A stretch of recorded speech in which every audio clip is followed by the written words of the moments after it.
সবাইকে আমার ইউটিউব চ্যানেলটিতে আরও একবার স্বাগত জানাই। আশা করছি সবাই অনেক ভালো আছেন। আজকে আমি আপনাদেরকে তৈরি করে দেখাবো ফেলে দেওয়া পেঁয়াজের খোসা দিয়ে কিভাবে আমরা খুব সহজে অর্গানিক সার তৈরি করতে পারি। এই অর্গানিক সারটা আপনারা বিভিন্ন ধরনের গাছের গোড়ায় ব্যবহার করতে পারবেন। আপনারা চাইলে এই অর্গানিক সারটি অ্যালোভেরা গাছের গোড়ায় ব্যবহার করতে পারেন। এতে করে অ্যালোভেরা গাছটি খুব দ্রুত বেড়ে উঠবে। তাছাড়া আমরা বাসায় যেসব শাকসবজি রোপণ করি এবং বিভিন্ন ধরনের ফুল গাছ আমরা বাসায় সাধারণত টবে লাগিয়ে রাখি, সেই সব গাছের গোড়ায় যদি এই অর্গানিক সারটি ব্যবহার করা হয় তাহলে খুব দ্রুত গাছ বেড়ে উঠবে এবং গাছের যে পুষ্টি চাহিদা সেগুলো পূরণ হবে। তো চলুন দেরি না করে দেখে নেওয়া যাক কিভাবে খুব সহজে এই অর্গানিক সারটি আমরা বাসায় তৈরি করতে পারি। এই অর্গানিক সারটি তৈরি করার জন্য আমরা যে পেঁয়াজের খোসাগুলো ফেলে দিই সেই শুকনো পেঁয়াজের খোসা এখানে আমরা ব্যবহার করব। শুকনো পেঁয়াজের খোসাগুলোকে আমি একটা গ্লাসের ভেতর নিয়ে নিয়েছি। আমি এখানে একটি স্টিলের গ্লাস ব্যবহার করেছি, তবে আপনারা চাইলে যে কোনো প্লাস্টিকের কৌটাও ব্যবহার করতে পারেন, কোনো সমস্যা নেই। এখন আমি এই গ্লাসের ভেতরে পরিমাণ মতো জল দিয়ে দিব।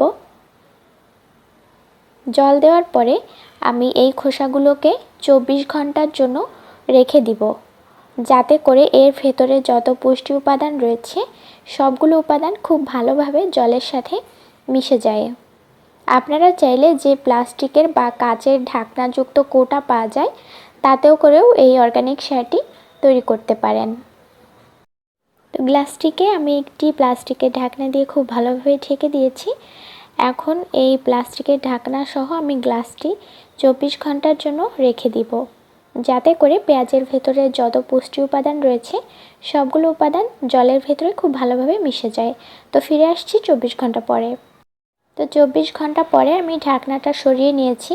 দেখতে পাচ্ছেন পেঁয়াজের খোসাটা। এখন এই পেঁয়াজের খোসার ভেজানো যে জলটা সেটি অন্য একটি গ্লাসে ঢেলে নিতে হবে। দেখতে পাচ্ছেন কত সুন্দর কালার হয়েছে। পেঁয়াজের খোসার যে অর্গানিক সার সেটি আমি একটি গ্লাসে ঢেলে নিয়েছি। আপনারা আপনাদের সুবিধা মতো যে কোনো একটি পাত্রে ঢেলে নিতে পারেন, অর্থাৎ যাতে করে আপনাদের গাছের গোড়ায় দিতে সুবিধা হয় সেরকম একটি পাত্রে ঢেলে নেবেন।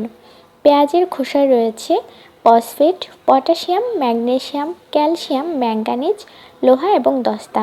সুতরাং গাছের জন্য এটি কিন্তু খুবই দরকারি এবং উপকারী।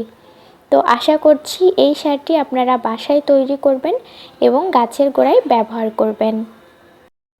ফ্রেন্ডস, ভিডিওটি যদি আপনাদের ভালো লেগে থাকে তাহলে অবশ্যই আমার ইউটিউব চ্যানেলটিকে সাবস্ক্রাইব করতে ভুলবেন না।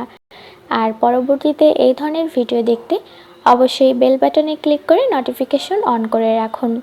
আর যদি কোনো ধরনের প্রশ্ন থাকে সেটি অবশ্যই কমেন্টস বক্সে কমেন্টস করে জানাবেন। ধৈর্য ধরে এতক্ষণ ভিডিওটি দেখার জন্য আপনাদের সবাইকে জানাই অসংখ্য ধন্যবাদ। আশা করছি সবাই ভালো থাকবেন।